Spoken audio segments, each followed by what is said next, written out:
Tuko hapa katika kuzindua awamu ya pili ya wabunifu wa teknolojia zinazotumika katika elimu, yani edtechpreneurs, ambao wamekuwa na program mbalimbali au tuseme wametengeneza bunifu mbalimbali ambazo zinasaidia katika masuala ya taaluma, na lengo kubwa ni kufanya kwamba taaluma iweze kufikiwa na watu wengi, yani elimu yenye ubora ifikiwa na watu wengi kupitia teknolojia, lakini elimu yenye ubora pia isimwache mtu nyuma, bila kujali labda umri, bila kujali jinsia, bila kujali mazingira anayoishi.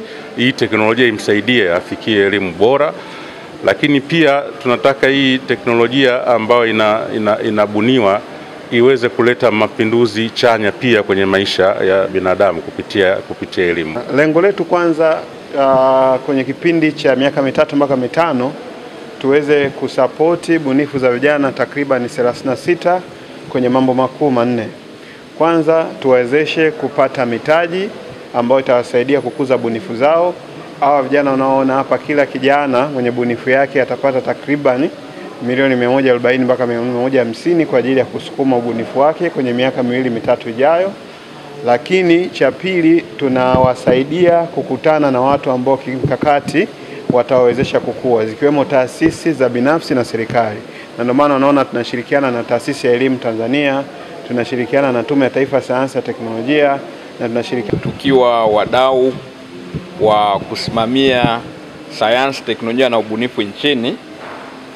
Tuna wajibu mkubwa wa kuhakikisha tunalea vijana wabunifu waweze kuja na bunifu zinazosaidia mahitaji ya Watanzania pia na jamii ya dunia kwa ujumla, na kuwezesha mazingira rafiki kwa wengine wanaotoa usaidizi wa kitaalamu, wa kifedha, na kuwaendeleza vijana wetu kama Sahara Venture anavyofanya kupitia Mastercard Foundation EduTech hii awamu ya pili.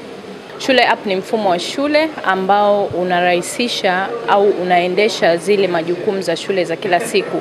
Kwa hiyo kama tulivyosikia kwamba huu ni uzinduzi ambao umerahisisha, lakini pia umeeka sehemu moja taarifa nyingi za mashule ambazo kwa hizo zinaweza zikamsaidia mwenye shule na wale pia ambao wanatumia na wafanyakazi kuweza kupata taarifa tofauti. Mfumo huu unategemea kwenda kwa ajili ya kuongeza elimu, lakini pia kuboresha zaidi ile mitaala na ile yanayosemekana kuwa ni administrative assessment au administrative tasks ambazo zinapatikana kwenye mashule.